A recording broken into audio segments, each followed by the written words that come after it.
नमस्कार, मैं हूं प्रखर श्रीवास्तव। हमारे खास कार्यक्रम पूरा सच में आपका स्वागत है। और खबरों की दुनिया में पूरा सच बहुत जरूरी होता है, क्योंकि झूठ से भी खतरनाक होता है अधूरा सच, और उसी तरह खतरनाक होती है अधूरी खबर।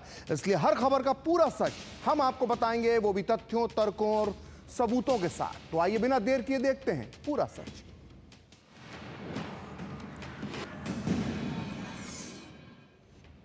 तो बात जुलाई 2018 की।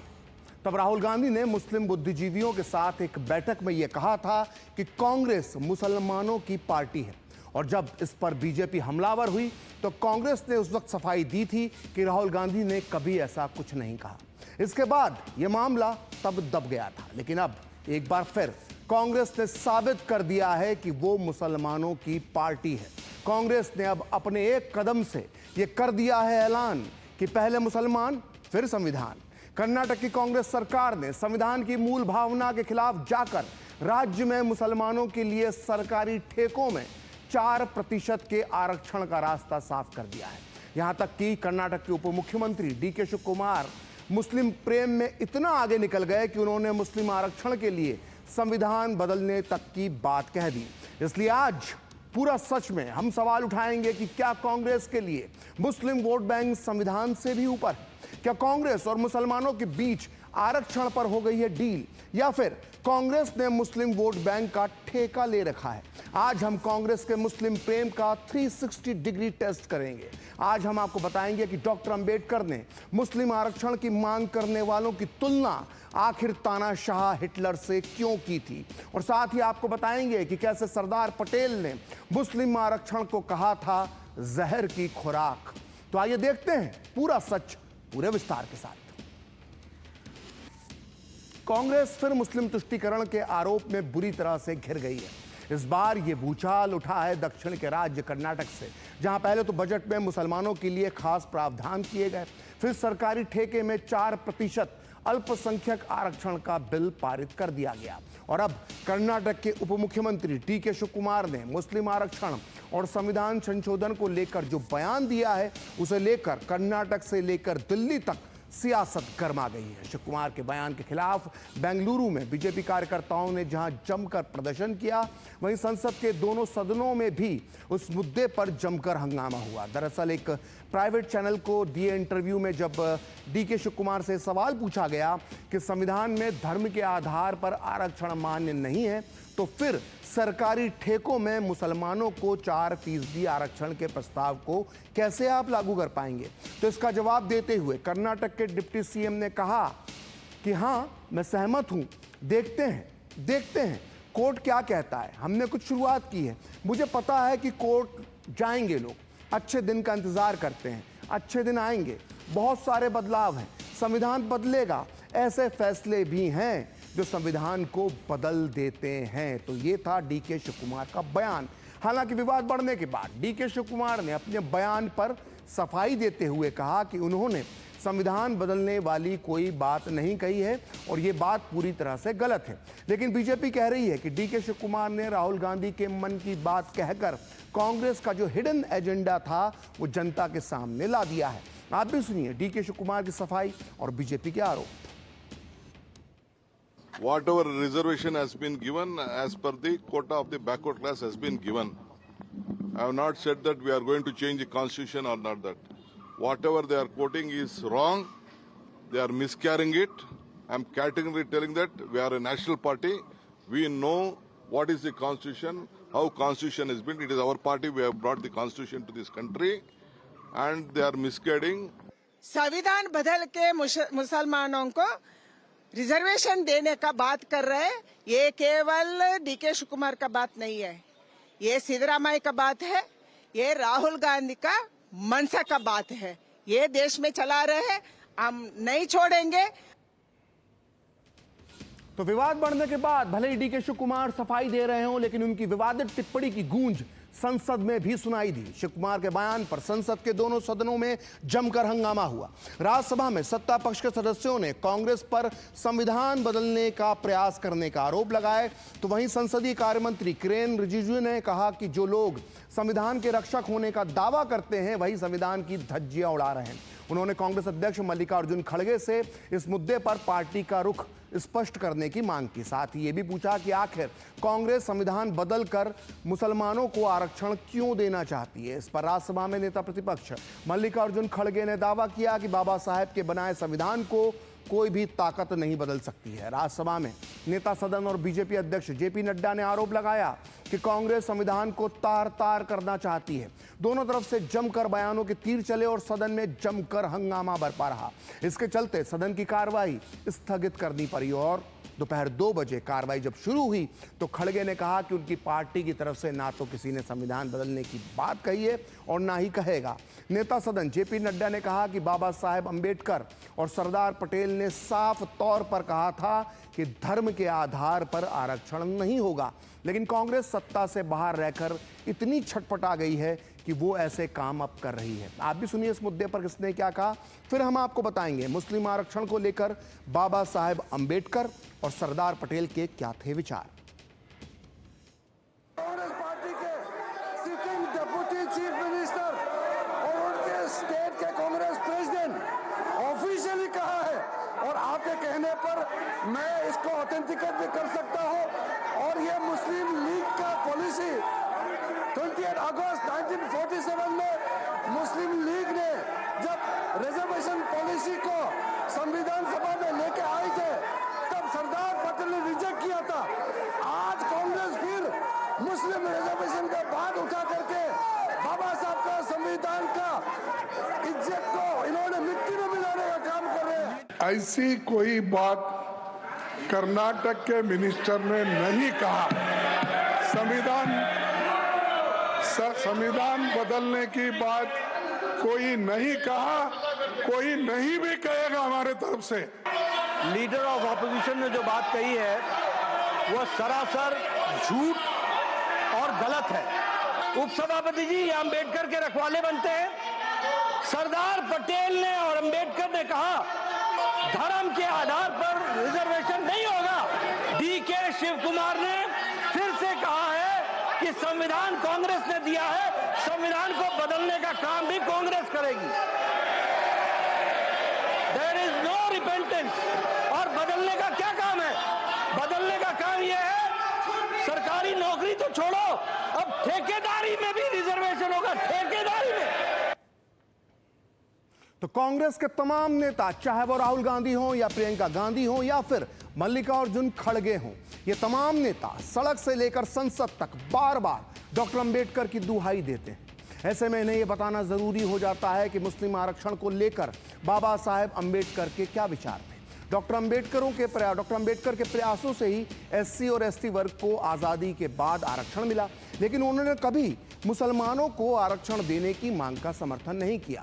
इतना ही नहीं, आज़ादी से पहले भी डॉक्टर अंबेडकर मुस्लिम आरक्षण के जबरदस्त, जी हां जबरदस्त विरोधी थे। असल में 1939 में मुसलमानों ने यह मांग रखी कि देश के हर संसाधन में मुसलमानों को आधा यानी 50% आरक्षण दिया जाए, यानी कि सरकारी नौकरियों से लेकर चुनावों तक में मुसलमानों को 50% हिस्सा मिलना चाहिए, ऐसी मुसलमानों की मांग थी। जबकि उस समय अखंड भारत, जिसमें वर्तमान पाकिस्तान और बांग्लादेश भी आता है, उसमें मुसलमानों की जनसंख्या करीब 25% के आसपास थी।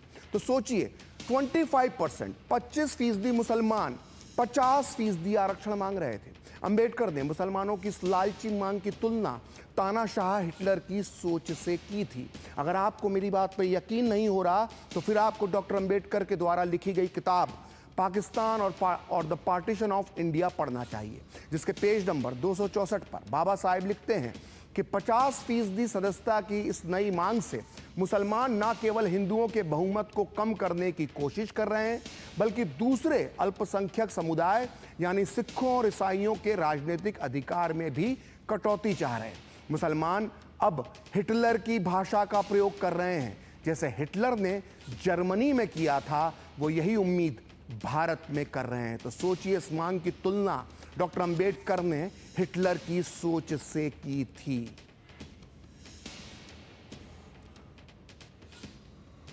दरअसल मुस्लिम आरक्षण की मांग का एक बहुत पुराना इतिहास है। आजादी के तत्काल बाद से ही कुछ लोगों ने अपने फायदे के लिए मुस्लिम आरक्षण की मांग उठा दी थी।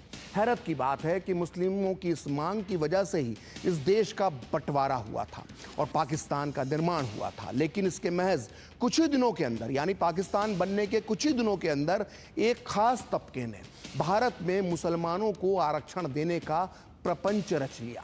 वो कामयाब भी हो जाते, लेकिन इस साजिश को लौह पुरुष सरदार पटेल ने मौके पर ही कुचल दिया। सोचिए क्या हाल रहा होगा। आज़ादी के ठीक 13 दिन बाद, जी हां, ठीक 13 दिन बाद, यानी 28 अगस्त 1947 को संविधान सभा में चुनावों में मुस्लिम आरक्षण देने की मांग पर बहस हो रही थी। इस बहस में मुस्लिम लीग के साथ साथ कांग्रेस के भी कुछ मुस्लिम सदस्यों की ये मांग थी कि आज़ादी के बाद भी मुस्लिम बहुल इलाकों में मुसलमानों के लिए अलग से रिजर्व सीटें, यानी आरक्षित सीटें होना चाहिए। दरअसल ये वही नियम था जिसके आधार पर अंग्रेज़ों ने 1945-46 के चुनाव करवाए थे और उसमें मुस्लिम सीटों पर जिन्ना की मुस्लिम लीग को ज़बरदस्त कामयाबी मिली थी और जिसकी वजह से पाकिस्तान का निर्माण हुआ। अब आज़ाद भारत में, यानी आज़ादी के 13 दिन बाद, एक बार फिर मुस्लिम आरक्षित सीटों के पक्ष में मुस्लिम लीग के सदस्य मोहम्मद इस्माइल खान, सैयद मोहम्मद सादुल्ला, एम मोहम्मद इस्माइल, बी पोकर साहिब बहादुर और केटीएम इब्राहिम अहमद जैसे लोग आवाज़ उठा रहे थे। ये सारे मुस्लिम लीग के नेता पाकिस्तान बन जाने के बाद भी पाकिस्तान नहीं गए थे और आज़ादी के बाद हमारे भारत की संविधान सभा में बैठकर एक और पाकिस्तान बनाने की चाल चल रहे थे। इस मुस्लिम लीग के जो ये नेता थे, इन नेताओं की आरक्षण वाली मांग का कांग्रेस के कुछ मुस्लिम सदस्य भी ढक छुप कर समर्थन कर रहे थे। इन्हीं में से एक थे नजरुद्दीन अहमद, जो कांग्रेस की तरफ से संविधान सभा के सदस्य थे।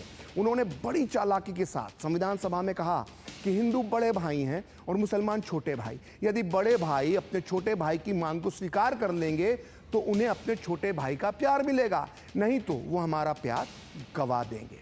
लेकिन सरदार पटेल को ऐसी मीठी मीठी चिकनी चुपड़ी बातों का कोई असर नहीं होता था। ये कहना गलत नहीं होगा कि आज़ादी के पहले और आज़ादी के बाद मुसलमानों की मानसिकता को सरदार वल्लभ भाई पटेल से बेहतर कोई नहीं समझता था। खासकर ये वह जबरन हक मांगने की जो मुस्लिम मानसिकता और मुस्लिम तुष्टीकरण के बेहद खिलाफ थे। लिहाजा सरदार पटेल मुसलमानों की इस चालाकी भरी मांग पर जवाब देने के लिए खड़े हुए। पटेल ने संविधान सभा में कहा कि यहाँ बहुत मीठी मीठी बातें की गई, लेकिन इसके अंदर जहर की खुराक भी मिली हुई है। मैं छोटे भाइयों यानी मुसलमानों का प्रेम गंवा देने को तैयार हूँ। हमने आपका प्यार, यानी प्यार क्या, हमने आपका प्यार भुगत लिया है। आपको अपनी हरकतों में परिवर्तन करना चाहिए, नहीं तो आपकी ये मांग मानने से बड़े भाई यानी हिंदुओं की मौत भी हो सकती है। आप लोग ये तय कीजिए कि आप देश को सहयोग देना चाहते हैं या फिर तोड़ फोड़ की चालें आजमाना चाहते हैं। आप अपनी मानसिकता पर फिर से विचार करें। आपको जो चाहिए था वो पाकिस्तान के रूप में आपको मिल गया है। सरदार पटेल आगे कहते हैं, याद रखिए, पाकिस्तान के निवासी नहीं बल्कि आप लोग ही पाकिस्तान बनाने के लिए जिम्मेदार हैं। आप लोग ही पाकिस्तानी आंदोलन के अगुआ थे। अब आपको क्या चाहिए हमें सब पता है। हम नहीं चाहते कि देश को फिर से बंटवारा हो जाए देश का। जिन्हें पाकिस्तान चाहिए था उन्हें वो मिल गया। सरदार पटेल आगे कहते हैं कि जिनकी पाकिस्तान में श्रद्धा है वे वहां चले जाएं और सुख से रहें। तो कितनी बड़ी बात सरदार पटेल ने कही थी। अगर आज कोई नेता ये बात कह दे तो उस पर सांप्रदायिक होने के आरोप लगा दिए जाएंगे। तो सरदार पटेल ने आरक्षण की मांग पर मुस्लिम नेताओं को जो आईना दिखाया उससे सब सख्ते में आ गए। नतीजतन मुसलमानों के लिए अलग से आरक्षित सीटों की मांग वहीं दफन हो गई और संविधान सभा में जिन्ना के चेलों को अपनी मांग से पीछे हटना पड़ा। तो सरदार पटेल भले ही मुस्लिम आरक्षण के विरोधी रहे हों, लेकिन देश के पहले प्रधानमंत्री जवाहरलाल नेहरू पर अक्सर मुस्लिम तुष्टीकरण के आरोप लगते थे। इसे देश का दुर्भाग्य ही कहा जा सकता है कि आज़ादी के 3 सालों के अंदर ही सरदार पटेल की दुखद मृत्यु हो गई और उसके बाद नेहरू को रोकने वाला कोई नहीं था और नेहरू ने अपनी सरकार और पूरी कांग्रेस पार्टी पर मुस्लिम तुष्टीकरण की नीति को लाद दिया। और इसी का नतीजा है कि राजीव गांधी ने 1990 में मुस्लिम आरक्षण की वकालत की थी। आपको बता दें कि तब राजीव गांधी नेता प्रतिपक्ष थे और वीपी सिंह देश के प्रधानमंत्री हुआ करते थे। 1990 में वीपी सिंह ने मंडल कमीशन की सिफारिशें लागू करने का ऐलान किया था। ये ओबीसी समाज के लिए थी और वहीं विपक्ष के नेता के तौर पर राजीव गांधी ने एक तरह से इसका विरोध किया था। और राजीव गांधी के विरोध की एक वजह यह भी थी कि मंडल कमीशन की जो सिफारिशें थी वो उसमें सभी मुसलमानों को यानी पूरे मुसलमानों को आरक्षण देने की सिफारिश उसके अंदर नहीं थी। तो राजीव गांधी के इन विचारों का सबूत मिला 6 और 7 सितंबर 1990 को, जब लोकसभा में मंडल कमीशन पर बहस हुई थी। तो राजीव गांधी मंडल कमीशन पर जब बोलने के लिए खड़े हुए तो उन्होंने एक बहुत लंबा चौड़ा लेकिन गोलमोल भाषण दिया। ओबीसी आरक्षण में रंगा डालने के लिए राजीव गांधी ने अल्पसंख्यक कार्ड या यूं कहें कि मुस्लिम तुष्टीकरण का अपना पुराना दांव भी चला था। राजीव गांधी ने उस दिन कहा था, सच्चाई यह है कि अल्पसंख्यकों को उनका उचित हक नहीं मिला है। सच्चाई यह है कि आरक्षण के साथ खेल खेलकर प्रधानमंत्री वीपी सिंह ने जानबूझकर अल्पसंख्यकों को किसी भी लाभ से वंचित कर दिया है। प्रधानमंत्री वीपी सिंह को यह बताना चाहिए कि वो सामाजिक और शैक्षिक रूप से पिछड़े अल्पसंख्यक समुदायों की कैसे मदद करेंगे। सरकार ने अल्पसंख्यक समुदायों के बड़े हिस्से को शामिल नहीं किया है जिन्हें शामिल किया जाना चाहिए। अगर आप मुस्लिम समुदाय को देखें तो भारत में मुस्लिम समुदाय का बड़ा हिस्सा शैक्षिक, सामाजिक और आर्थिक रूप से पिछड़ा हुआ है। ये बात ईसाइयों पर भी लागू होती है, ये बात सिखों पर भी लागू होती है। तो राजीव गांधी का ये मुस्लिम आरक्षण पर बयान था जिसमें उन्होंने अल्पसंख्यक कार्ड खेलकर ओबीसी समुदाय के लिए लाए गए मंडल कमीशन पर अड़ंगा डालने की कोशिश की थी। तो कांग्रेस भले ही बार बार डॉक्टर अंबेडकर का नाम की दुहाई देती है, लेकिन बाबा साहेब के विचारों के उलट कांग्रेस का मुस्लिम आरक्षण पर स्टैंड शुरू से ही शक के घेरे में रहा है। जहां कांग्रेस पार्टी के नेता समय समय पर खुलकर मुस्लिम आरक्षण की वकालत करते नजर आते हैं, वहीं उनकी नीतियां भी हमेशा से ही मुस्लिम आरक्षण के पक्ष में दिखाई पड़ती हैं। और इसी के मद्देनजर कांग्रेस की कई राज्य सरकारों ने मुस्लिम आरक्षण को या तो लागू करने की कोशिश की या उसे बरकरार रखा। आपको बता दें कि यूपीए सरकार के दौरान मुसलमानों की स्थिति की पड़ताल के लिए सच्चर कमेटी और जस्टिस रंगनाथ मिश्रा की अध्यक्षता में आयोग बनाए गए थे। जस्टिस मिश्रा आयोग ने मुसलमानों को 10% और दूसरे अल्पसंख्यकों को 5% आरक्षण देने की सिफारिश की थी। साथ ही ये भी कहा था कि धर्मांतरण कर मुसलमान या ईसाई बनने वाले दलितों का भी अनुसूचित जाति यानी एससी कैटेगरी में दर्जा बहाल रखा जाना चाहिए। आयोग ने यह भी कहा था कि 27% ओबीसी आरक्षण में से मुसलमानों के लिए 8.4% का सब कोटा तय किया जाए। इतना ही नहीं, आयोग ने 1950 के आदेश में संशोधन की सिफारिश भी की थी। तो पूर्व प्रधानमंत्री मनमोहन सिंह का वो बयान तो आपको याद ही होगा, जिस पर काफी बहस हो चुकी है, जिसमें उन्होंने कहा था कि देश के संसाधनों पर पहला हक अल्पसंख्यकों और विशेषकर मुसलमानों का है। तो 2012 में देश के तत्कालीन कानून मंत्री और कांग्रेस पार्टी के वरिष्ठ नेता सलमान खुर्शीद ने भी मुस्लिम आरक्षण के समर्थन में बयान दिया था। तब यूपी में चुनाव प्रचार के दौरान सलमान खुर्शीद ने वादा किया था कि अगर उनकी पार्टी राज्य की सत्ता में आती है तो जो ओबीसी समुदाय का मौजूदा 27% कोटा है उसमें से पिछड़े मुसलमानों के लिए 9% कोटा तय किया जाएगा। तब उनके इस बयान पर बवाल हुआ, विवाद हुआ। तो सलमान खुर्शीद ने अपने बयान के समर्थन में सच्चर समिति और रंगनाथ मिश्रा आयोग की सिफारिशों का हवाला दिया था। तो ये कांग्रेस का इतिहास है मुस्लिम आरक्षण पर। और इतना ही नहीं, राहुल गांधी खुद 2012 में मुसलमानों को आरक्षण देने की वकालत कर चुके हैं। वहीं पिछले साल महाराष्ट्र चुनाव के दौरान तेलंगाना के मुख्यमंत्री रेवंत रेड्डी ने भी बयान दिया था कि महाविकास अघाड़ी की सरकार बनने के बाद मुस्लिम आरक्षण के मुद्दे को हल कर लिया जाएगा। आप भी सुनिए ये दोनों बयान। कांग्रेस पार्टी करती है, मनमोहन सिंह जी खड़े होते कहते भैया करना है, हम देंगे, मुसलमान भाइयों को आरक्षण देंगे, शामिल करेंगे इनको। मनमोहन सिंह जी खड़े होते कहते भैया अगर मैं होता मैं दावा करता। मतलब थे 3 बात थे। सरकार बनने के बाद विधानसभा में हम चर्चा करेंगे। क्या तेलंगाना में तो 4% लागू है, आपको पता है। पहले 5% किया था, सुप्रीम कोर्ट ने उसको 51% हो जा रहे, 50% के ऊपर हो जा रहे, ऐसा आदेश मिला। उसके बाद हम लोग कांग्रेस पार्टी ने डॉक्टर वाईएस राजशेखर रेड्डी जी जब मुख्यमंत्री थे, यूपीए चेयरपर्सन सोनिया गांधी जी के नेतृत्व में Andhra Pradesh and Telangana combined state में 4% हम लागू किए। तो प्रधानमंत्री नरेंद्र मोदी भी कई मौकों पर कांग्रेस की मुसलमानों को आरक्षण देने की नीति का मुद्दा उठा चुके हैं। पिछले साल लोकसभा चुनाव के दौरान भी उन्होंने इस मुद्दे पर कांग्रेस को जमकर घेरा था। उसी दौरान डीडी न्यूज के हमारे जो वरिष्ठ सहयोगी हैं अशोक श्रीवास्तव से खास बातचीत में पीएम मोदी ने दो टूक कहा था कि धर्म के आधार पर आरक्षण नहीं दिया जा सकता क्योंकि ये संविधान के खिलाफ है। भारत का संविधान धर्म के आधार पर आरक्षण की अनुमति नहीं देता है। संविधान निर्माताओं ने इस मुद्दे पर बहुत गहरी चर्चा की है।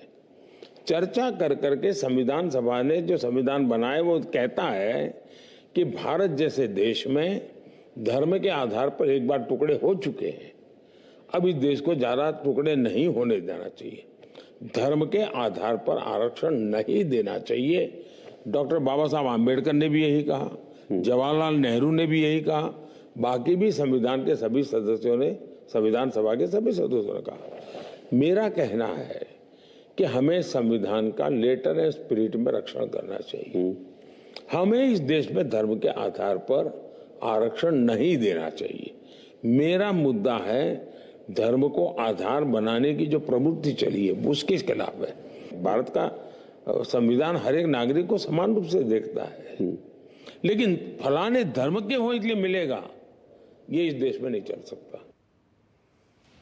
तो पीएम मोदी ने 2024 के लोकसभा चुनावों में मुस्लिम आरक्षण का मुद्दा ऐसे ही नहीं उठाया था। दरअसल मुस्लिम आरक्षण को लेकर देश के कई राज्यों में विवाद हो चुका है। कई बार देश की बड़ी अदालत ने भी इस आरक्षण पर रोक लगाई है। आइए जानते हैं पूरे देश में मुस्लिम आरक्षण का पूरा सच आखिर है क्या। तो केंद्रीय पिछड़ा वर्ग सूची में कुछ मुस्लिम जातियों को उन राज्यों में आरक्षण मिलता है जहां मंडल आयोग की सिफारिशें लागू हैं। महाराष्ट्र, कर्नाटक, आंध्र प्रदेश, गुजरात और राजस्थान में मुसलमानों को आरक्षण मिल रहा है। वहीं तमिलनाडु, उत्तर प्रदेश, बिहार, केरल और असम के मुसलमानों को भी ओबीसी के तहत आरक्षण दिया जा रहा है। केरल में शिक्षा में 8% और नौकरियों में 10% सीटें मुस्लिम समुदाय के लिए आरक्षित की गई हैं और तमिलनाडु में भी 90% मुस्लिम समुदाय को आरक्षण का लाभ मिलता है, जबकि बिहार में मुस्लिम समुदाय को पिछड़ा और अति पिछड़ा के रूप में वर्गीकृत करके आरक्षण दिया गया था। आंध्र प्रदेश में मुस्लिम समुदाय को 5% आरक्षण दिया गया था, लेकिन फिलहाल इस पर रोक लगी हुई है क्योंकि ये मामला अभी कोर्ट में चल रहा है। वहीं कर्नाटक में भी मुसलमानों को 4% आरक्षण दिया जाता है, लेकिन राज्य में जब बीजेपी की सरकार आई तो इसने इसे खत्म कर दिया। इसके बाद जब कांग्रेस सरकार आई तो उसने 4% मुस्लिम आरक्षण को फिर से लागू कर दिया, जिस पर फिलहाल कोर्ट ने रोक लगा रखी है और अब 4% ठेके में भी कर्नाटक में मिल गया है। और आंध्र प्रदेश में ओबीसी आरक्षण में मुस्लिम रिजर्वेशन का कोटा 7% से 10% यानी 7 से 10% तक है। वहीं तमिलनाडु में मुसलमानों को 3.5% आरक्षण दिया जाता है। पश्चिम बंगाल में ओबीसी की 2 कैटेगरी हैं, ए और बी। दरअसल ए कैटेगरी में के अति पिछड़ा वर्ग में 81 जातियों में से 73 जातियां मुस्लिम हैं, जबकि मात्र 8 जातियां ही हिंदू हैं। वहीं ओबीसी के बी कैटेगरी में 98 जातियों में से 45 मुस्लिम हैं। पश्चिम बंगाल में इस तरह कुल 179 ओबीसी जातियों में से 118 जाति 118 जातियां मुस्लिमों की हैं। और ममता बनर्जी की सरकार ने समय समय पर मुसलमानों की कई जातियों को ओबीसी में जोड़ा है। तो ये है मुस्लिम आरक्षण का पूरा सच। और ताज़ा मामला कर्नाटक में सरकारी ठेकों में 4% अल्पसंख्यक आरक्षण का है। कांग्रेस जहां इसका समर्थन कर रही है, वहीं बीजेपी इसे संविधान विरोधी बता रही है। आप भी सुनिए कांग्रेस और बीजेपी के नेताओं का क्या कहना है। सीधा 4% मुस्लिम्स को हम दे रहे हैं reservation on government contract. It is simply not permissible, illegal, unconstitutional. तो ये जो मुस्लिम वोट बैंक पॉलिटिक्स में वन अप मैनशिप चल रही है, ये कहां तक जाएगी? किसी राज्य के अंदर कोई माइनॉरिटी वंचित है, उसको उसका हिस्सा नहीं मिल पा रहा है, तो उनको संरक्षण देना राज्य सरकार का काम है। तो कर्नाटक की सरकार ने यदि ऐसा महसूस किया है तो उन्होंने अपने अधिकार का उपयोग किया है। कहीं और भी इस तरीके की स्थिति है तो उसके लिए रास्ता निकाला जा सकता है। जो नेहरू जी ने किया था देश का बंटवारा किया था अपने महत्वाकांक्षा को जीवित रखने के लिए। खुद प्रधानमंत्री बनने के लिए उन्होंने मां भारती को 2 टुकड़ों में बांट दिया था धर्म के आधार में कि मैं प्रधानमंत्री बनूंगा, मुझसे बड़ा कोई नहीं है। आज गांधी परिवार वही कर रही है। भारत के संविधान के साथ खिलवाड़ करके मुसलमान आरक्षण को भारत के संविधान में स्थान दे करके, जिसके खिलाफ बाबा साहेब अंबेडकर थे, वो हिंदुस्तान का बंटवारा पुनः चाहते हैं। क्योंकि राहुल गांधी अनफिट है, पॉलिटिकली अनफिट है, इसलिए वो देश को तोड़ करके, देश के संविधान को बदल करके कहीं न कहीं नेता बनने की साजिश रच रहे हैं। तो पूरा सच में वक्त है ब्रेक का, और ब्रेक के बाद बताएंगे कि मुस्लिम आरक्षण पर राष्ट्रीय स्वयंसेवक संघ आरएसएस का क्या है विचार।